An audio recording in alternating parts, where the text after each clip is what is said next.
बिस्मिल्लाहिर्रहमानिर्रहीम। अस्सलाम वालेकुम नाज़रीन। चावल खाया करें जितने खा सकते हैं। इसके मैं आज आपको 3 फ़ायदे बताऊंगा। चावल खाने वाला कभी बूढ़ा नहीं होता। दूसरी बात ये, चावल खाने वाले को कुत्ता नहीं पड़ता। तीसरी बात ये है कि चावल खाने वाले के घर में चोर दाखिल नहीं होता, चोरी से बचा रहता है। सर वजह इसकी वजह कार सब पूछा वजह।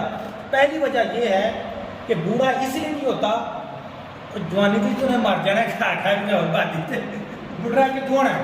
दूसरी बात ये कि कुत्ता इसलिए नहीं पड़ता कि उसके हाथ में पहले छड़ी आ जाती है वक्त से पहले, तो कुत्ता कैसे पड़ेगा जब छड़ी हाथ में होगी।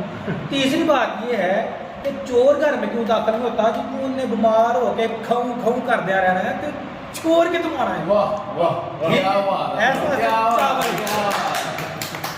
चावल खाएं। शुक्रिया। शुक्रिया।